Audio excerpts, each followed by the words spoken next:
반갑습니다, 여러분. 벌써 4월 마지막 주 예배를 드리게 되네요. 오늘 4월 28일 벽산 우리 직장 예배 하나님 앞에 드리도록 하겠습니다. 이 시간 우리 공동 기도문으로 함께 기도하는 시간 갖도록 하겠습니다. 함께 기도합니다.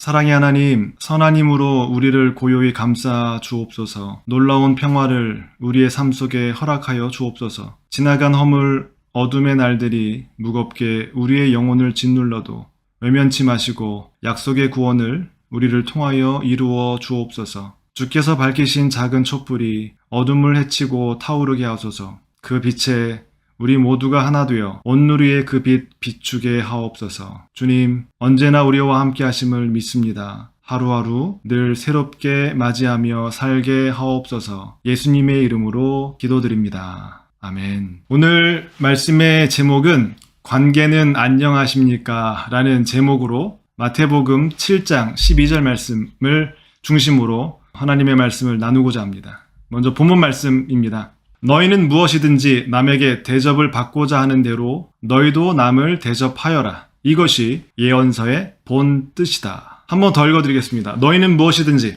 남에게 대접을 받고자 하는 대로 너희도 남을 대접하여라. 이것이 율법과 예언서의 본 뜻이다. 아멘. 한 주간 잘 보내셨습니까? 지금 마음은 좀 어떠신가요? 몸은 좀 가벼우신가요? 아니면 좀 무거우신가요? 그리고 호흡은 좀 이렇게 거치신가요? 아니면 좀 편안하신가요?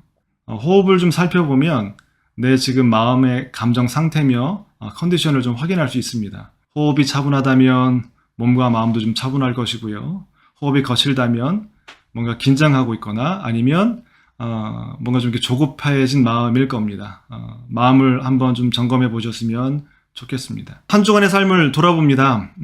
여러분들이 하신 그 말들, 저도 우리 직원분들과 또 여타의 그 분들을 만나면서 저의 말의 그 내용을 좀 살펴보았습니다. 반은 저의 자랑이었던 것 같고요.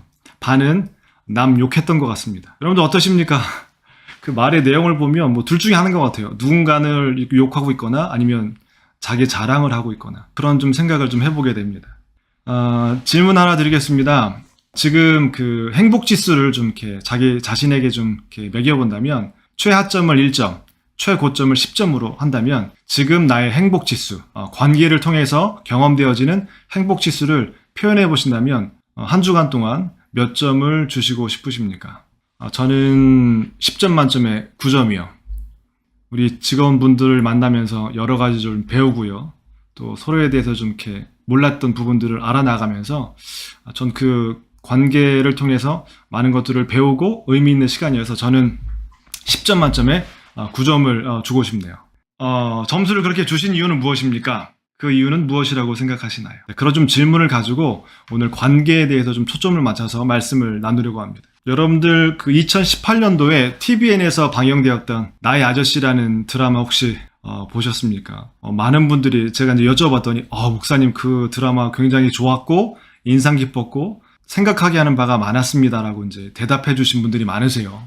저도 이번 주 주말에 한번 쭉 훑어보긴 했는데 드라마를 보니까 한 평범한 직장인 남자와 또한 21살의 소외된 한 여성이 만나 서로의 삶을 통해 서로의 그 아픔을, 그 상처를 치유해가는 그 과정을 좀 그려내는 참 어둡기도 하지만 또 그 속에서 인간미를 찾아가고 또 사람다움을 찾아가는 그런 모습들이 좀 이렇게 또 따뜻하게 느껴지게 했던 드라마였습니다. 그러면서 그 드라마를 보면서 이런 질문이 떠올랐습니다. 좋은 어른이란 무엇일까? 좋은 어른이란, 또 좋은 사람이란 어떤 사람일까? 그런 질문을 계속 드라마를 보는 내내 되묻게 되었습니다. 한 평론가는 그 나의 아저씨를 이렇게 한 문장으로 표현하더라고요. 지옥에서 행복 찾기라고요. 보신 분들은 다 아시겠지만 이선균하고 우리 아이유 씨가 이제 주연으로 나오시는데요. 간단하게 보신 분 다 아시겠지만 간단하게 설명드리면 우리 이선균 씨는 그 직장 안의 부장입니다.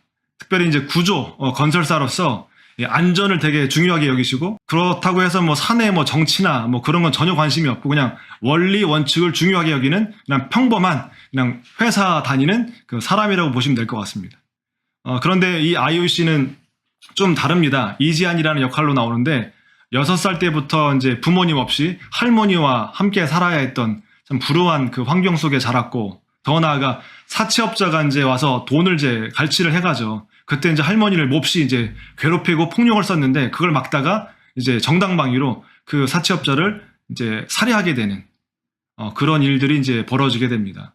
사실 이제 살인 전과가 있긴 하지만 워낙 청소년기에 벌어진 일이어서 법에서도 이 이지한 씨를 보호하기 위해서 법적으로 또 이제 어떤 전산망을 치면 살인 전과가 나오진 않습니다. 그렇게 이제 보호해 주죠. 그러나 주변에선 이 이지한 씨가 살인 전과가 있기 때문에 어느 누구도 다가가지 않고 또 함부로 하지 않습니다. 뭐 하여튼 그런 관계 속에서 이지한 씨가 우리 박동원 부장이 다니는 그 직장에 이제 취직을 하게 되는데, 어떤 직이냐?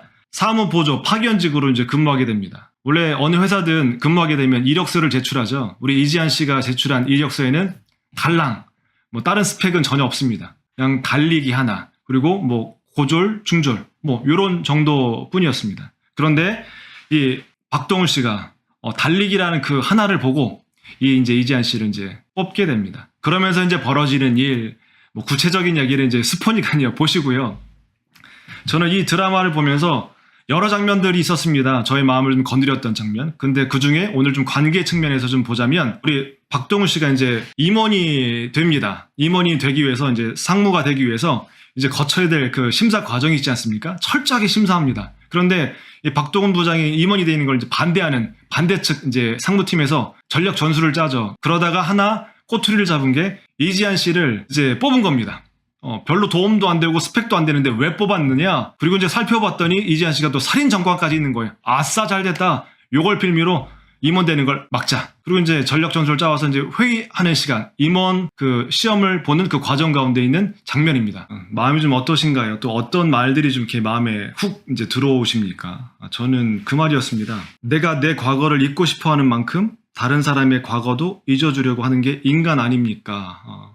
여러분들, 인간이란 어떤 존재일까요? 대답에 반대측 상무가 이렇게 얘기하죠. 여긴 회사야! 그때 이성균 씨가 이렇게 대답하죠. 회사는 기계가 다니는 데입니까? 인간이 다니는 데입니다. 만약에 누군가가 어느 회사에 입사할 때 이력서에 뭐 살인 전과를 쓰진 않겠죠. 근데 만약에 그게 있다면, 그리고 그런 소문을 안다면 그 사람을 과연 채용하게 될까요? 드라마니까 이제 채용했겠죠. 현실적으로는 제가 보기엔 불가능하다고 생각합니다. 저도 이 드라마를 보면서 우리 새날의 우리 친구들을 굉장히 많이 좀 이렇게 떠올리게 되었습니다. 사실 우리 친구들이 어디에 취직한다는 게 진짜 쉽지 않거든요. 학력도 그렇죠. 또 배운 것도 그렇죠. 또 가출 청소년이죠. 어디 가나 다 이제 낙인입니다. 그러면 그 아이들을 방치하면 어떻게 될까요? 뭐 또 다른 뭐 제2, 제3의 범죄가 되겠죠. 괴물이 되겠죠. 근데 괴물이 되지 않게 하는 방법은 좋은 어른을 만나는 것입니다. 다시 말하면 관계죠.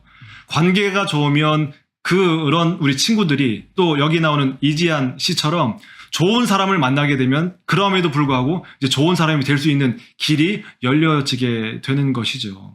여러분, 세상에서 가장 귀하고 소중하게 생각하는 것이다면 무엇이라고 생각하십니까? 이렇게 질문하면 어떤 분은 사랑이요, 뭐 가족이요, 건강이요, 돈이요, 신앙이요, 뭐 믿음이요, 이렇게 말씀하십니다. 그런데 이 모든 단어를 압축해서 요거의 공통점을 뽑아낸다면 무엇일까요? 관계입니다. 사랑도 혼자 못합니다. 나와 누군가 합니다. 건강도요, 나와 나 자신과의 관계 속에서 만들어가는 것이 건강입니다. 돈도 마찬가지입니다. 나와 타인과 기업과 기업이 이 시장 상황 속에서 관계 속에서 만들어지고 생겨나는 것이 돈입니다. 모든 것들은 관계를 통해서 만들어지고 사라집니다.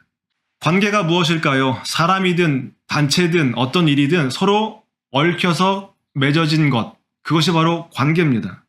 우리는 살아가면서 관계 없이는 살아갈 수가 없죠. 관계로 시작해서 관계로 끝맺는다고 해도 과언이 아닐 것입니다. 감자탕 교회 그 조연산 목사님은 관계를 이렇게 표현합니다. 사람과 사람 사이, 사람과 사람 사이. 그래서 사람과 사람 사이가 좋으면 행복한데요. 사람과 사람 사이가 나쁘면 불행해요. 그리고 우리가 함께 사는 이웃들과 사이가 좋으면, 그리고 사이가 통하면 이웃이 되지만 사이가 막히면 그 원수가 됩니다. 그리고 성경 말씀에도 천국이 어디에 임하냐면 사람과 사람 관계 속에 임한다고 말합니다. 사람과 사람 사이가 좋으면 행복하고 좋지 않으면 불행하고, 또 사이가 통하면 이웃이 되지만 막히면 원수가 됩니다.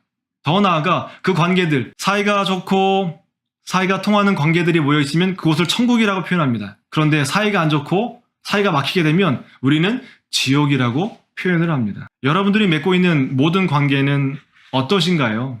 오늘 말씀의 제목처럼 여러분들의 관계는 안녕하십니까? 신앙 안에서 신앙이 있으시다면 하나님과의 관계는 안녕하십니까? 가정 안에서 부모님, 부부, 그리고 자녀, 친척분들과의 관계는 안녕하십니까? 직장에서는요, 우리 상사, 또 우리 동료, 우리 후배, 선배, 또 타기업과의 관계는 안녕하십니까? 더 나아가서 자연과의 관계는요, 우리는 자연과 안녕의 관계를 맺고 있나요? 더 한번 나가면 여러분들은 여러분들 자신과의 관계에서 안녕하십니까? 우리는 관계를 떠나서는 아무것도 할 수 없습니다. 관계가 좋으면 마음이 좀 따뜻해져요. 편안해져요. 근데 아무리 부유해도 가진 게 많아도 관계가 깨지면 불행합니다. 관계를 잘해야 삶이 행복한 것이죠. 그런데 사실 아마 모든 분들에게 여쭤보면 관계가 행복하다고 말씀하시는 분은 많지 않으실 겁니다. 다 어떤 관계든지 조금씩은 그 불편한 관계가 다 있으실 겁니다. 아마 한 사람도 없을 거예요. 모두가 행복하다고 말씀하시는 분들은. 우리는 모두 이런 관계의 문제를 안고 살아갑니다. 어떻게 하면 이런 좀 관계가 불행으로 가지 않고 행복으로 갈 수 있을까요? 그 행복을 유지하고 또 그 행복으로 나아가는 길은 무엇일까요? 오늘 예수님은 우리들에게 말씀해 주십니다. 관계 행복의 황금률을요. 예수님은 관계의 안녕을 위해서 황금률을 가르쳐 주십니다. 가장 가치 있는 게 황금이죠. 그러니까 황금처럼 가치 있는 원칙이 있다는 것이죠. 그걸 오늘 예수님은 말씀해 주십니다. 황금률이라는 별칭이요, 3세기 로마 황제 세베루스 알렉산데르라는 그 황제가 마태복음 7장 이 12절 오늘 읽은 말씀을 너무 소중해서 이거를 금으로 글자를 새겨서 벽에 붙여 놓았다고 합니다. 그 이후부터 이 7장 12절이 황금률이라는 그 별명을 얻게 되었다고 해요. 황금률의 핵심이 뭘까요? 모든 사람은 공정한 대우를 받아야 될 권리가 있고, 또한 다른 사람들에게 공정하게 대우해야 될 책임이 있다는 것이 이 황금률의 핵심입니다. 예수님은 이 진정한 그 황금률을 이렇게 표현합니다. 율법의 가르침이고요, 예언서의 핵심이고, 율법과 예언서의 본뜻, 결론이라고 말씀하십니다. 그 내용이 무엇이냐고요? 이렇습니다. 너희는 무엇이든지 남에게 대접을 받고자 하는 대로 너희도 남을 대접하여라. 이것이 율법과 예언서의 본 뜻이다. 예수님이 가르쳐 주신 이 황금률을 우리의 가정과 직장과 우리의 일상생활에서 실천하려면 어떻게 해야 할까요? 저는 첫 번째로 이것을 좀 인정을 해야 된다고 생각합니다. 모든 사람에게는 강점과 약점이 있다는 겁니다. 강점은 뭘까요? 좀 세분화하면 나에게 좋은 점, 그리고 능력이라고 말할 수 있을 것 같고요. 약점은 뭘까요? 모두에게는 약점이 있습니다. 연약한 부분, 부족한 부분, 허물이 있죠. 모든 사람에게는 강점도 있지만 약점도 있다는 걸 인정해야 합니다. 이것이 출발점입니다. 그러면 그 다음에요. 여러분들 타인의 그 연약함이나 그리고 부족함이나 허물을 보시면 어떻게 반응하십니까? 보통 이렇게 반응합니다. 타인의 연약함을 보면 무시해요. 야, 그것도 못해? 야, 참 저 사람 저거밖에 안 되네. 또요, 부족한 부분을 보면요, 지적하죠. 또요, 허물을 보면요, 어떻게 합니까? 비난합니다. 누구를 불문하고 상대방의 약점을 보면 그렇게 반응을 보입니다. 네. 그리고 또 좋은 점과 능력을 보면요, 시기하고요, 질투합니다. 속에서요. 겉으로는 표현하지 않겠지만. 그런데 반대로요, 누군가 내가 타인의 약점을 보면 그렇게 반응하지만 나의 약점을 누군가 본다면 여러분 어떻게 해줬으면 좋겠습니까? 지적하고 무시하고 비난했으면 좋겠습니까? 아니요, 절대로 그렇지 않죠. 나의 연약함은 어떻게 했으면 좋겠습니까? 좀 이렇게 도와주었으면 좋겠습니다. 그리고 부족함은 좀 채워줬으면 좋겠고요. 또 허물은 덮어줬으면 좋겠습니다. 그리고 저의 좋은 점은 잘 말해줬으면 좋겠고요. 그리고 저의 능력은 좀 인정해줬으면 좋겠습니다. 참 희한하죠. 이게 약점이 타인이 될 때, 강점이 타인이 될 때는 이게 부정적으로 반응했지만, 이게 이제 나의 입장에서 타인이 봐주길 바랄 때는 이게 또 다릅니다. 그러니까 이게 되게 중요합니다. 나에게 있는 장점과 약점을 먼저 인정해야 되고, 두 번째는 내가 상대방한테 어떻게 대접받고 싶은지를 정말 생각하고 고민해야 합니다. 혹시 여러분들 그 세상을 바꾸는 15분이라는 그 짧은 강의들 좀 보십니까? 저는 종종 참고하는데요. 그 박재현 그 리플러스 대표님이 이제 그 강의하는 중에 두 가지 질문을 물으십니다. 그 두 가지 질문이 여전히 저한테 뇌리에 떠올려지고 저를 좀 이렇게 다시 한번 돌아보게 하는 질문이었는데요. 그 질문을 좀 여러분들에게 질문 드려보겠습니다. 첫 번째 질문입니다. 여러분들이 태어나서 지금까지 살아오면서 단 한 번이라도 여러분 자신이 배우거나 성장하기 위해, 그래서 변화되기 위해서 나는 좀 맞아야 되고 욕설을 들어야 되고 누군가로부터 모욕을 당해도 되고 또 멸시와 무시를 당해야만 난 변할 수 있다라고 생각하신 적이 단 한 번이라도 있는 분 한번 손 들어 보십시오. 아마 여러분들도 한 분도 안 들으실 겁니다. 그 강사님도 강의를 듣는 모든 청중들이 한 사람도 예스한 사람이 없습니다. 다 노, 아니요라고 말했습니다. 그런데 질문을 바꿨습니다. 여러분들 한번 대답해 보십시오. 만약 반대로 그 사람은 좀 맞거나 좀 무시를 당하거나 좀 욕을 먹어야만 변할 수 있다고 생각하신 적은 있습니까? 라고 질문했을 때 첫 번째 질문에 노했던 많은 사람들이 두 번째 질문에는 예스라고 대답했습니다. 여러분들은 어떠십니까? 전 이 두 질문이 우리의 존재, 삶의 방식을 들여다보게 하는 정말 중요한 질문이라고 생각합니다. 나는 제외예요. 나는 그렇게 해서 안 변해. 나는 욕을 하거나 무시하거나 차별하거나 함부로 대하면 난 절대로 변할 수 없어. 그런 방법은 나한테 적용하면 안 돼. 그런데 나 아닌 타인에게는 욕을 먹어도 돼, 쟤는. 무시를 받아도 돼. 그래야 쟤는 변해. 라고 생각할 때가 너무나도 많다는 겁니다. 그게 바로 폭력의 시작점이고요. 남을 함부로 대하게 되는 시작점이라는 겁니다. 그래서 예수님이 가르쳐주신 황금률을 우리가 실천하려면 나에게도 타인에게도 약점과 강점이 있다는 것을 인정해야 됩니다. 그리고 두 번째, 내가 타인에게 어떻게 대접받고 싶은지 정확하게 내가 생각하고 고민해야 된다는 것이죠. 왜요? 예수님께서 말씀하십니다. 그러므로 무엇이든지 남에게 대접받고자 하는 대로 너희도 남을 대접하라. 이 말씀을 두 가지로 좀 실천할 수 있을 것 같은데요. 먼저 이렇게 좀 해봤으면 좋겠습니다. 우리 안에 정말 여러분들 힘들거나 연약하거나 부족하거나 허물이 보일 때 어떻게 좀 이렇게 대우를 받고 싶으십니까? 아까 말씀드렸죠. 다른 방식으로 좀 이렇게 대접을 받고 싶다고 말씀하셨죠. 여러분들 먼저 대접해줘라. 요걸 좀 먼저 하지 말고 요걸 좀 부정적인 표현으로 내가 하기 싫은 것을 남에게 해주지 말라. 요 표현이 좀 더 전 이렇게 와닿습니다.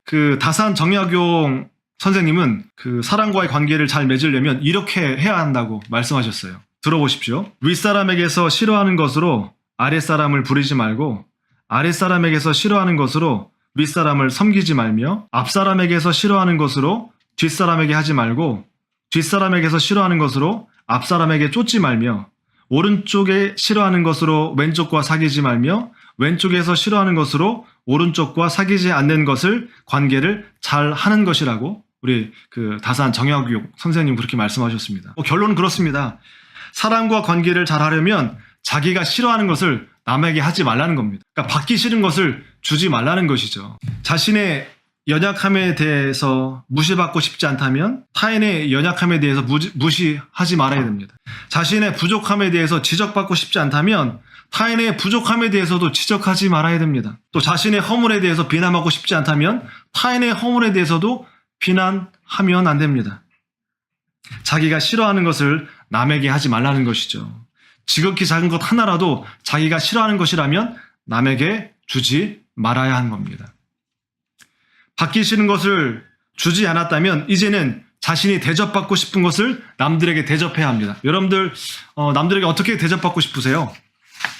아까 중간에 말씀드렸던 말씀을 좀 반복한다면 여러분들 나의 연약함이 보일 때 또 나의 부족함이 보일 때 허물이 보일 때 타인이 어떻게 해주셨으면 좋겠습니까? 저는요 저의 연약함이 보일 때 그걸 좀 도와줬으면 좋겠어요. 그리고 저의 부족함이 보일 때 조용히 와서 좀 이렇게 채워줬으면 좋겠어요. 그리고 허물이 보일 때 고요히 와서 저를 덮어줬으면 좋겠고요. 저의 좋은 점은 말해줬으면 좋겠고 능력을 좀 인정해줬으면 좋겠어요. 네, 이것을 먼저 하라는 겁니다. 내가 받고 싶은 게 그거거든요. 그러면 먼저 타인에게 행하라는 겁니다. 그게 예수님의 말씀이세요. 예수님은요 우리에게 오셔서 섬김 받으려고 오시지 않았고요. 섬기려고 오셨습니다. 대접 받으려고 오시지 않았고요. 대접해 주러 오셨습니다.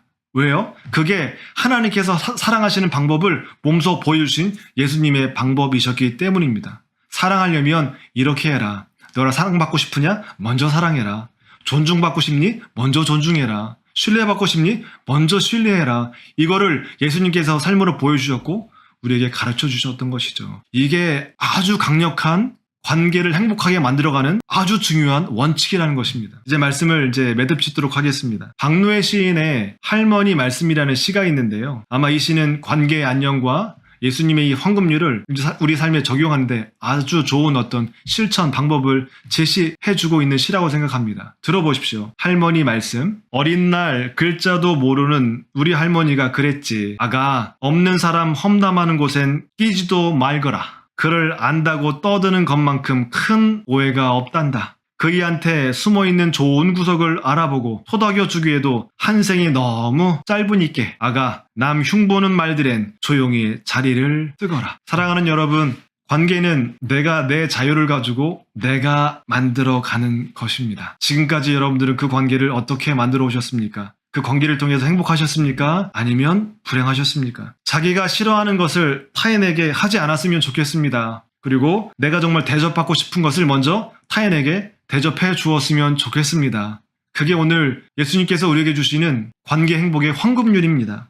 누구에게든지 연약함이 보이면 도와주십시오. 누구에게든지 부족함이 보이면 조용히 다가가 채워주십시오. 누구에게든지 허물이 보인다면 고요히 다가가 덮어주십시오. 좋은 점이 보인다면 말씀해 주시고요. 능력이 보인다면 인정해 주십시오. 그것이 바로 예수님을 닮아가는 삶이고요. 하나님께서 기뻐하시는 삶임을 오늘 예수님은 우리에게 말씀해 주십니다. 우리 모두 그렇게 살게 되기를 주님의 이름으로 부탁드립니다. 기도하겠습니다. 사랑의 하나님, 우리는 관계 속에서 살아갑니다. 사람과 사람 사이가 좋으면 행복하지만 그 사이가 나쁘면 불행합니다. 하나님, 우리의 관계가 어떤지 오늘 말씀을 통하여 점검하게 도와주시고 관계 속에서 오늘 말씀처럼 무엇이든지 남에게 대접을 받고자 하는 대로 너희도 남을 대접하라는 그 말씀에 순종하여 우리의 삶이 좀 더 행복하고 우리의 직장이 좀 더 행복한 직장이 되고 우리의 가정이 좀 더 행복한 가정이 될 수 있도록 작지만 작은 것에 충실하게 실행해 나감으로 우리 모두가 관계를 통하여 행복을 맛볼 수 있는 우리 벽산의 모든 임직원분들 될 수 있도록 주님 축복하여 주옵소서. 감사드리며 예수님의 이름으로 기도드립니다. 아멘. 네, 오늘 하루도 행복한 하루 되십시오. 고맙습니다.